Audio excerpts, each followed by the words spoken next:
Maya had been living on instant noodles for 3 weeks straight, and her bank account was crying louder than her empty stomach. The rent for her tiny apartment in downtown was eating up almost her entire paycheck, leaving her with barely enough money for basic groceries. She desperately needed a roommate, and she needed one fast. The search had been a complete disaster so far. The first guy who responded to her online ad showed up wearing a cape and insisted he was a vampire who could only come out after midnight. The second person was a woman who collected rubber ducks and wanted to display them in every room of the apartment. Then there was the aspiring social media star who planned to film dance videos in the living room at all hours and asked if Maya minded being in the background of her content. Maya was starting to think living on the streets might be better than sharing her space with any of these people. She had almost given up hope when she got a message from someone calling himself Alex. His message was polite, well-written, and he even asked thoughtful questions about the apartment. When they arranged to meet, Maya felt cautiously optimistic for the first time in weeks. Alex showed up exactly on time, which was already a good sign. He was tall and thin, with pale skin and the kind of hair that looked like he had just stepped out of a salon. He wore a perfectly pressed shirt and pants that looked expensive. Everything about him seemed neat and organized, which was exactly what Maya needed after dealing with chaos for so long. During their conversation, Alex spoke in a very formal way, like he was reading from a textbook, but Maya figured he was just nervous or maybe from a different culture where people spoke more properly. He asked strange questions though, like whether she preferred the temperature to be precisely controlled, and if she had any issues with atmospheric conditions. When Maya showed him around the apartment, Alex examined everything very carefully. He spent a long time looking at the thermostat, running his fingers along the walls, and even checking the water pressure in the kitchen sink. He seemed particularly interested in the bathroom, asking detailed questions about the shower schedule and whether Maya had any cleansing rituals. The weirdest moment came when Alex asked if Maya typically shed her external layer on a monthly basis, or if she was behind on her renewal cycle. Maya laughed awkwardly and assumed he was asking about exfoliating or something related to skincare. She just nodded and said she took good care of herself, despite the odd questions. Alex seemed perfect in every other way.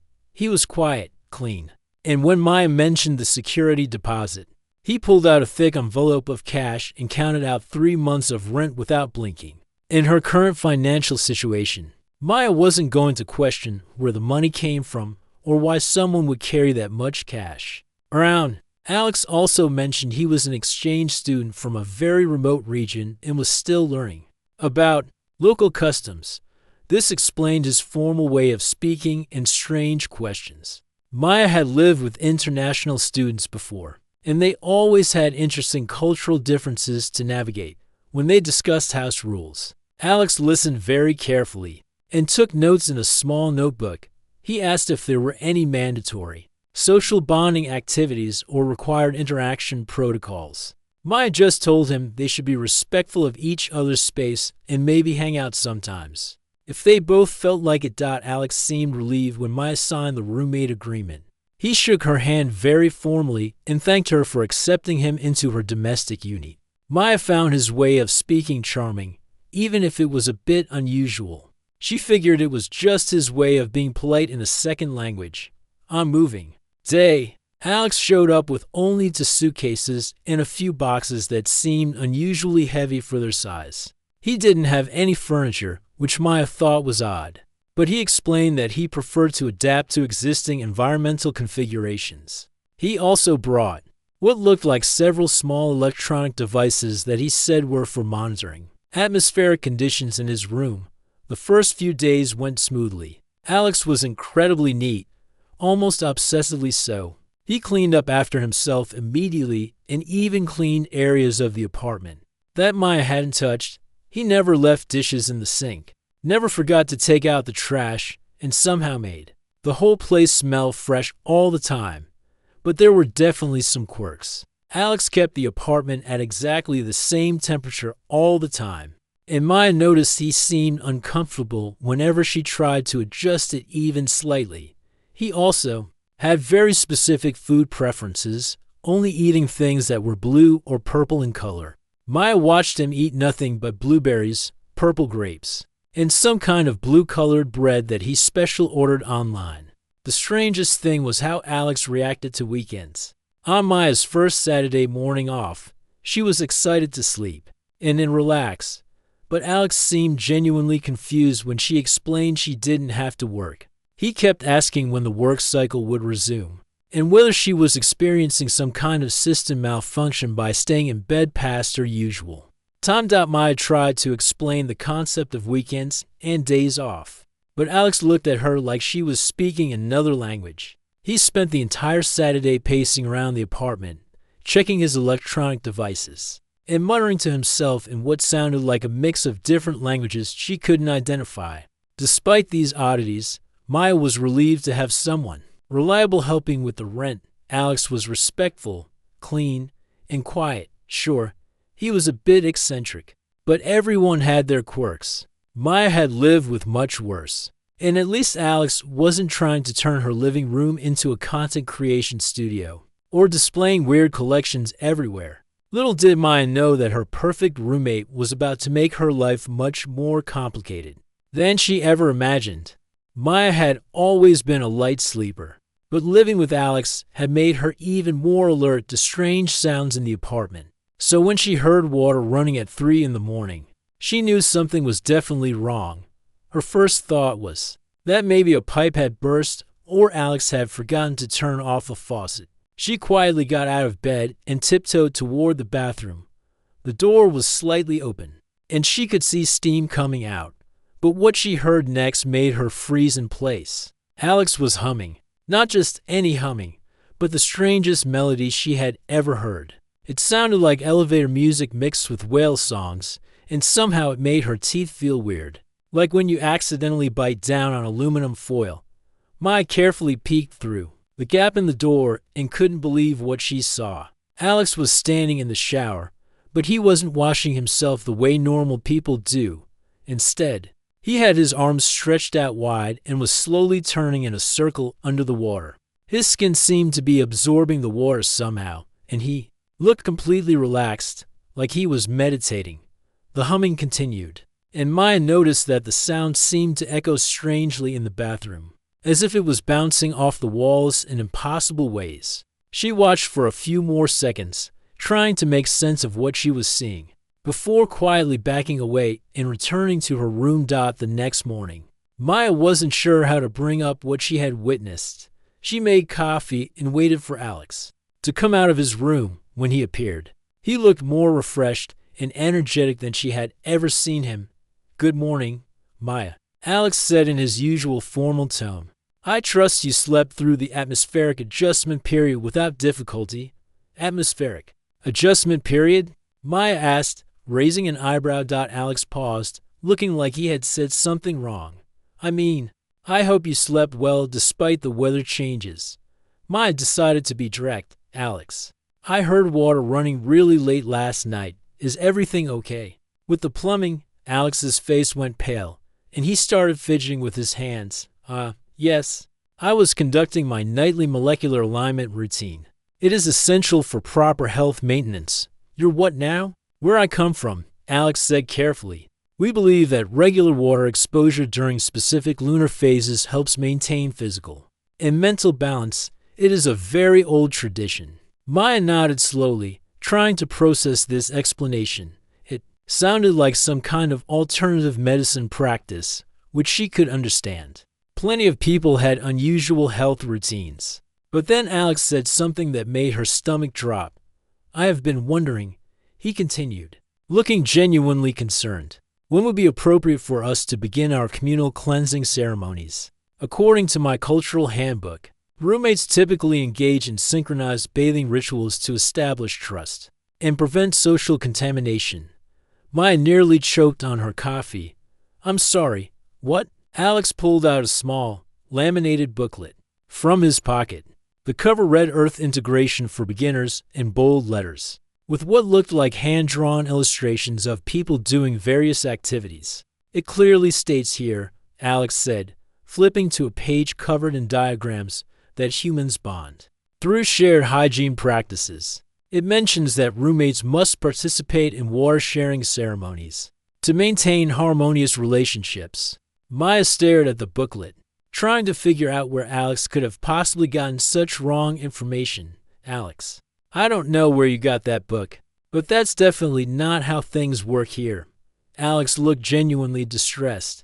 "But it says that humans become hostile if excluded from bathing rituals. Have I been making you angry by not inviting you to join my molecular alignment sessions?" No, Maya said quickly, realizing that Alex was completely serious. "Alex, in our culture, bathing is a private activity. People don't usually shower together unless they're, well, in a very specific type of relationship."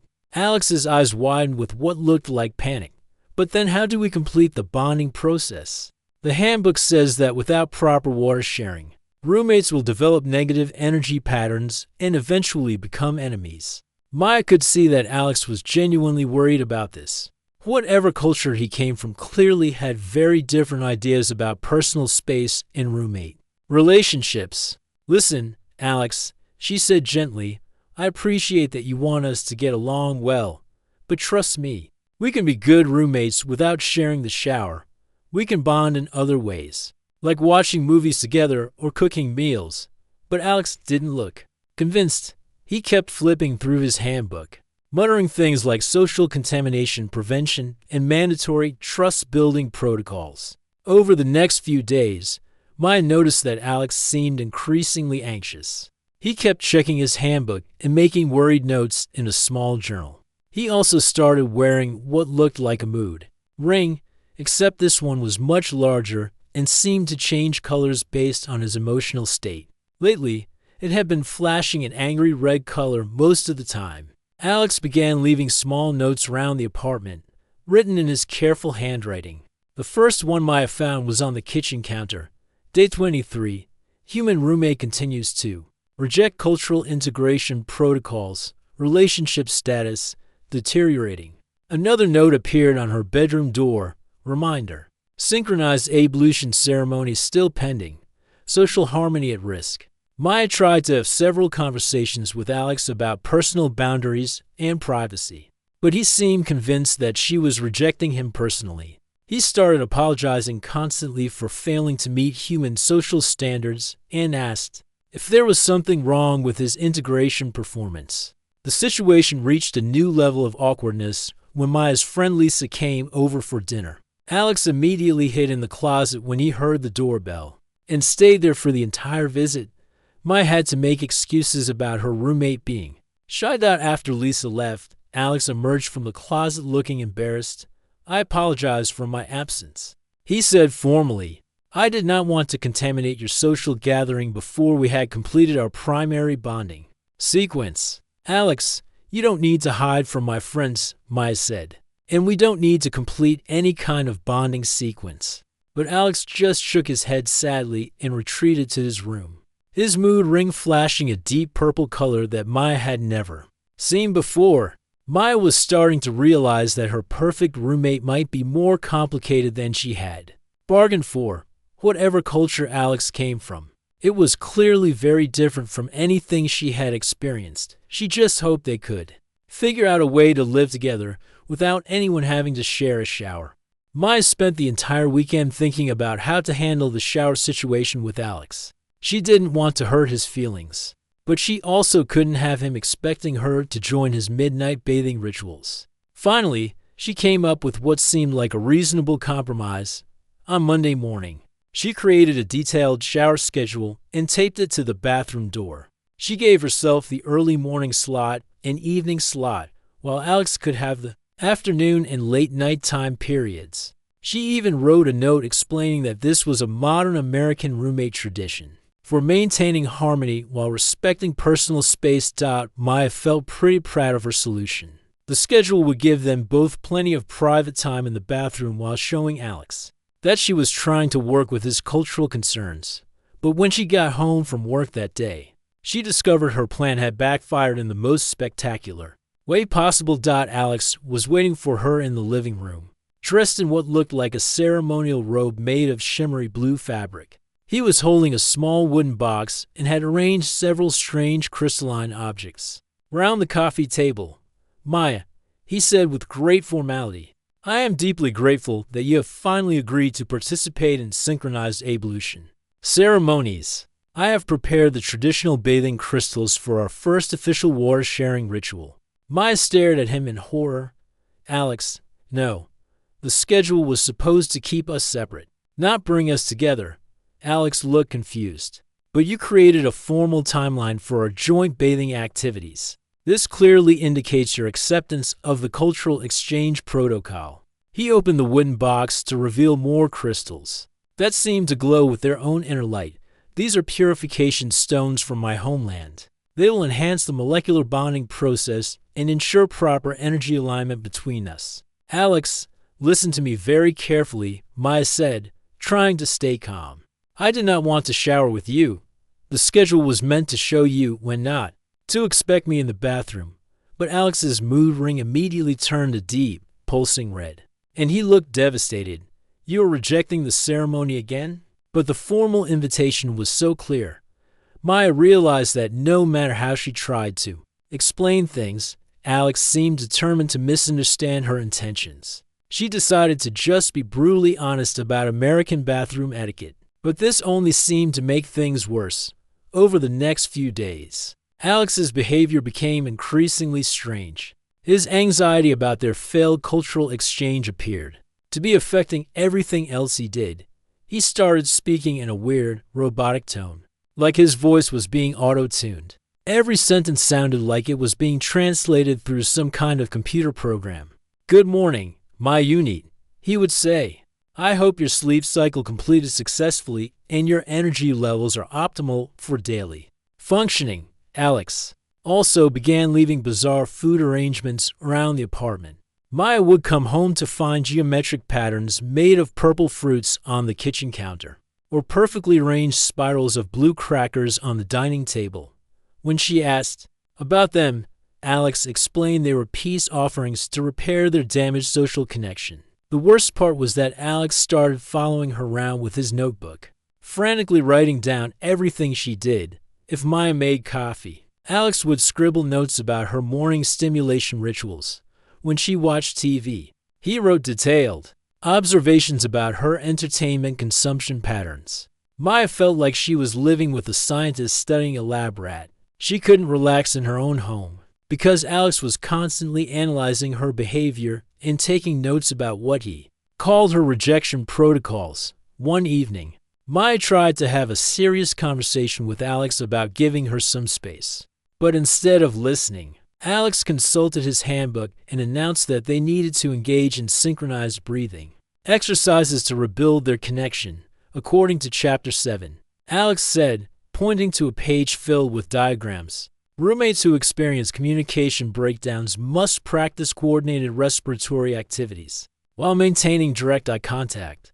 Maya watched in disbelief as Alex sat cross-legged on the living room floor and began breathing in an exaggerated, rhythmic pattern while staring directly at her. "Alex, this is getting ridiculous," Maya said. "Please join the breathing circle." "My unit," Alex replied in his robotic voice. "Synchronized respiration will restore harmony to our domestic pod." When Maya refused to participate, Alex's mood ring turned an angry shade of orange, and he started making distressed humming sounds that hurt her ears. The situation got even weirder during meals. Alex insisted they maintain constant eye contact while eating to establish what he called nutritional trust. He would stare at Maya intensely while chewing his blue food, occasionally nodding approvingly and making notes about her consumption efficiency. Maya tried eating in her room, but Alex would knock on her door every few minutes to check if she needed dining supervision or caloric intake assistance. Things reached a breaking point when Maya's coworker Dave stopped by to drop off some files she had forgotten at the office. As soon as the doorbell rang, Alex panicked and ran to hide in the hall closet. Maya had to explain to Dave that her roommate was having a bad day. while Alex remained crammed in the closet among the coats and cleaning supplies. After Dave left, Maya opened the closet door to find Alex curled up in a ball, clutching his handbook and making those strange humming sounds again. "Why did you hide?" Maya asked. "I cannot contaminate the social pod until we complete our primary bonding sequence," Alex said without looking up.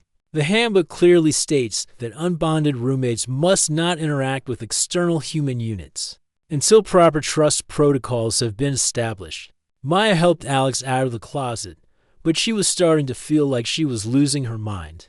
Nothing she said or did seemed to help Alex understand normal roommate boundaries. If anything, her attempts to be reasonable only seemed to make him more convinced that he was failing some kind of test. That night, Maya lay awake listening to Alex's strange humming echoing through the apartment walls. She had no idea where he could have possibly learned such wrong information about human behavior, but she was starting to wonder if Alex's remote region was a lot more remote than she had originally imagined. She began to seriously consider whether finding a new roommate might be easier than trying to deprogram whatever weird cultural handbook Alex was following. But she also felt sorry for him. He was clearly trying his best to be a good roommate, even if his methods were completely insane. Maya just wished she could figure out where Alex had gotten such bizarre ideas about how humans were supposed to interact with each other. Maya had reached her breaking point.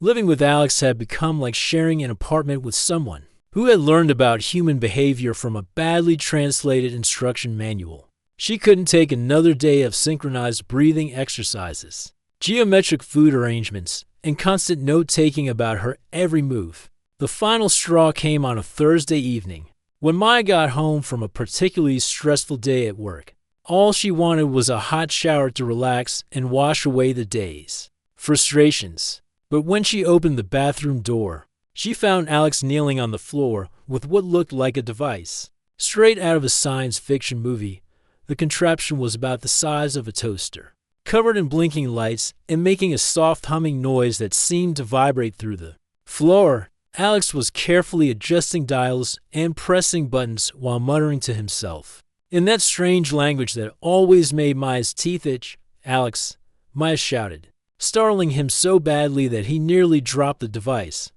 "What in the world is that thing?" Alex scrambled to his feet, clutching the machine protectively against his chest. His mood ring was flashing rapidly between red and purple, and he looked like a child who had been caught doing something forbidden. "I was simply attempting to recalibrate the shower frequency," Alex said in his robotic voice, but Maya could hear a tremor of panic underneath his formal tone. "Recalibrate the what now?" Maya stepped closer, and Alex backed against the wall. The device in his hands was unlike anything Maya had ever seen. It had screens displaying symbols that didn't look like any language she recognized, and the blinking lights seemed to pulse in complex patterns. Whatever it was, it definitely wasn't something you could buy at the local electronics store. "Alex, where did you get that?" Maya demanded.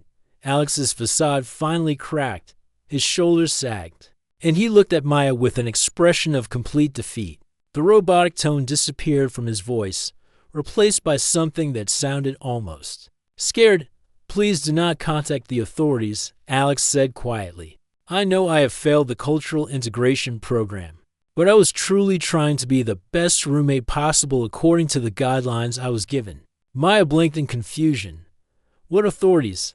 Alex, what are you talking about?" Alex set the strange device down carefully and sat on the edge of the bathtub. For the first time since Maya had known him, he looked completely human and vulnerable. "Maya, I have not been entirely truthful about my background," he said, his voice barely above a whisper. "No kidding," Maya replied, crossing her arms. "So what's the real story? Are you in some kind of witness protection program, running from the law?" "What?" Alex was quiet for a long moment, staring at his hands. When he looked up at Maya, there were tears in his eyes. But these weren't normal tears. They sparkled slightly, like tiny diamonds, and seemed to evaporate the moment they appeared. "I am not from a remote region of Earth," Alex said slowly. "I am from a remote region of somewhere else entirely." Maya felt her heart skip a beat. "What do you mean?" somewhere else.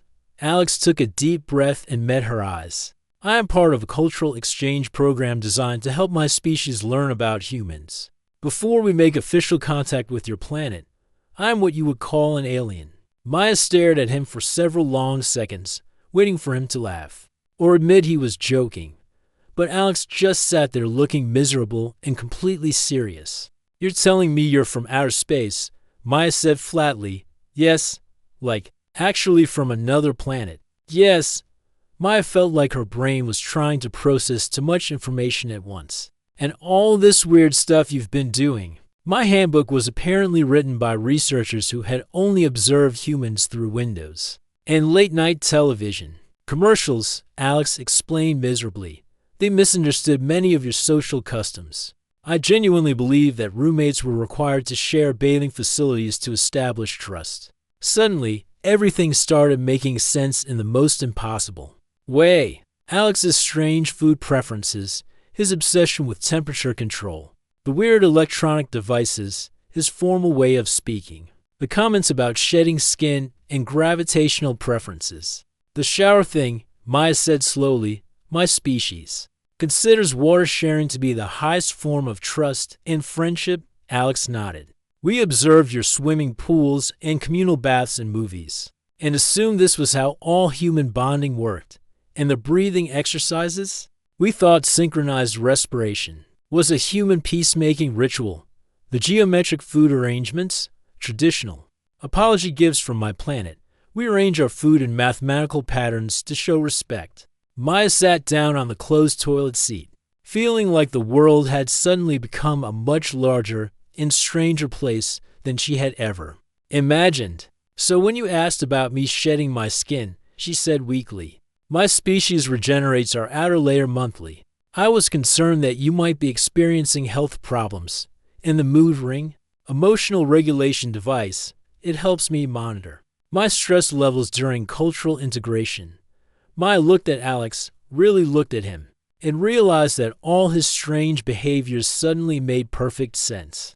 If you assumed he was literally trying to fit into a world he didn't understand based on completely wrong information. Alex, she said gently, how long have you been here? 3 months total. You are my first successful roommate placement.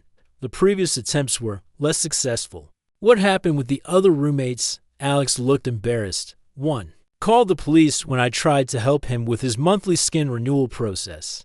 Another moved out after I attempted to establish dominance through synchronized eating rituals.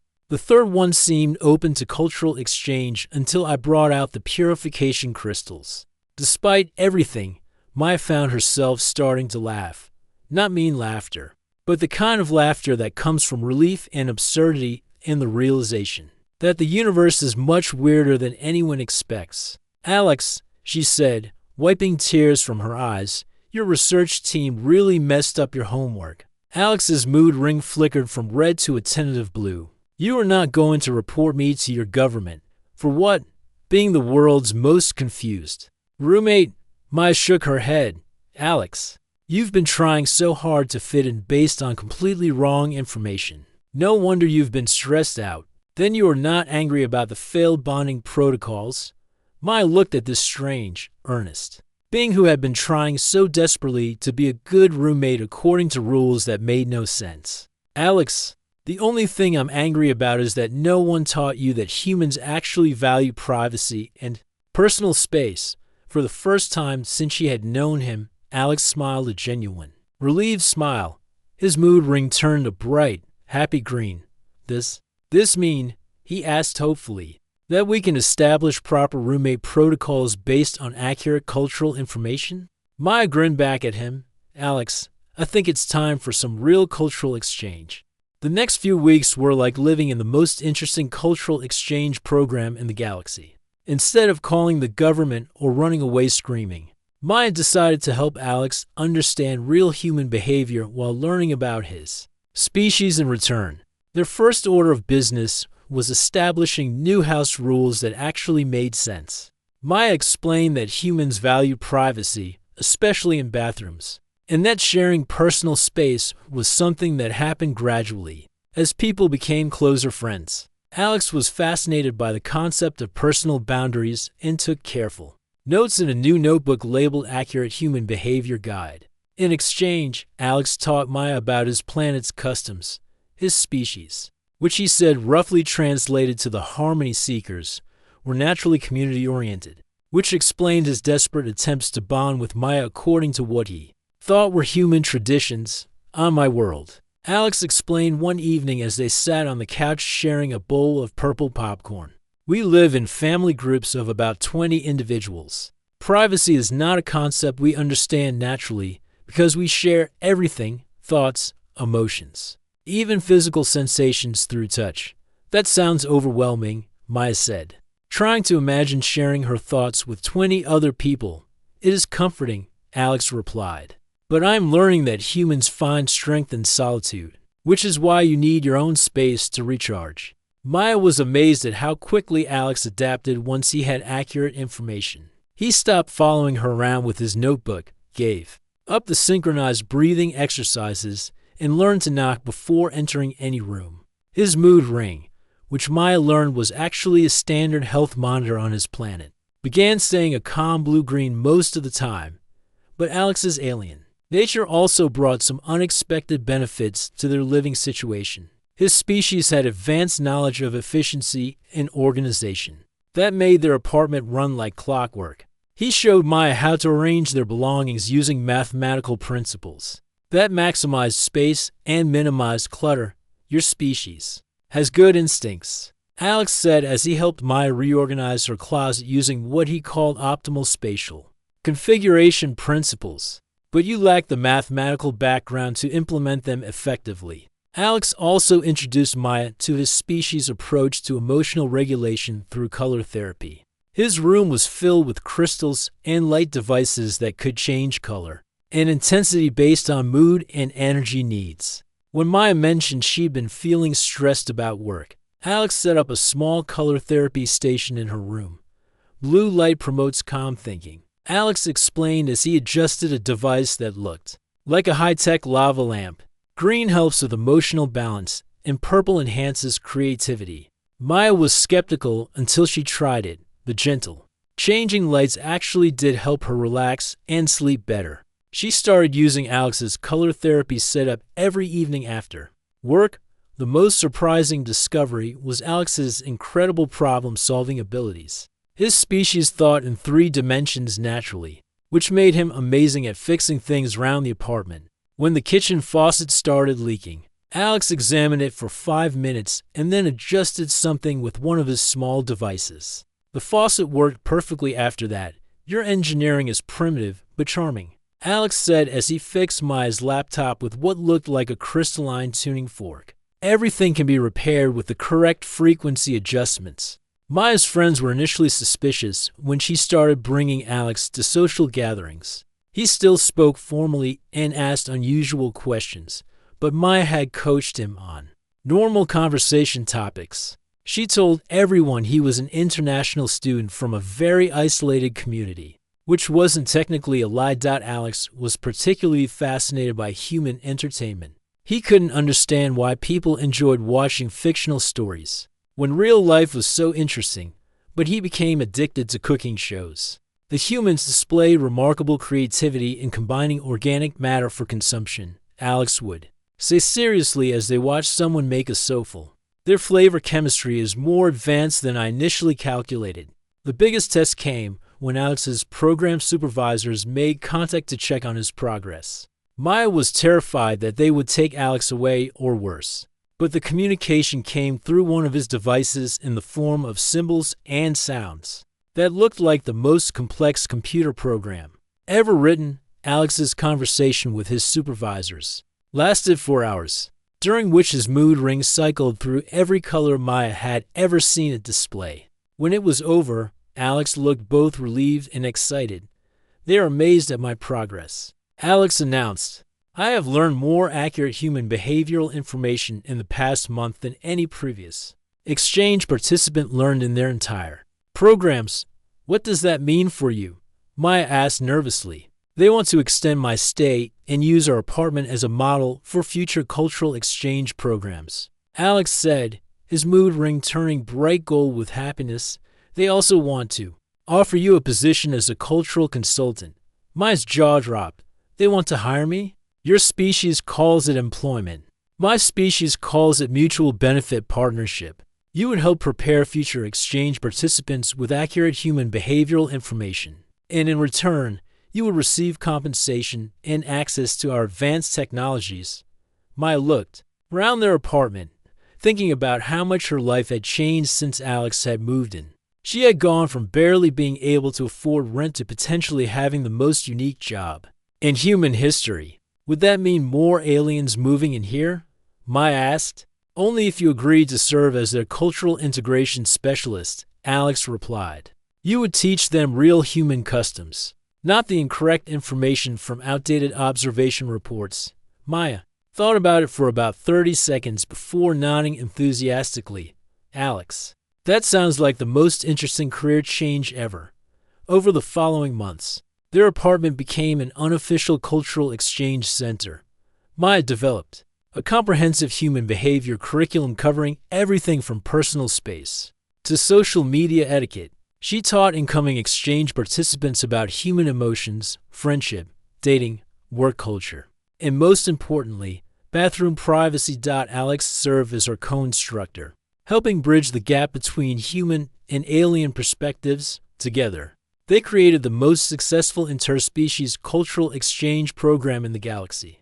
Maya's financial problems became a distant memory as she earned more money consulting for an intergalactic cultural program than she had ever imagined possible. But more than the money, she loved the work. Every day brought new challenges as different alien species arrived, with their own unique misunderstandings about human behavior. And while Maya and Alex never did share that shower, they discovered that the best cultural exchanges happen when you respect each other's differences while remaining curious about new perspectives. Their friendship became the foundation for peaceful first contact between humans and dozens of alien species. Maya often laughed when she thought back to her desperate search for a normal roommate to help with rent. Instead, she had found a career, a best friend, and a front row seat to the most amazing cultural exchange program in the universe. Sometimes the best things in life come from the most unexpected places, even if those places happen to be other planets. Their success proved that good roommates are universal, even if their shower preferences definitely aren't.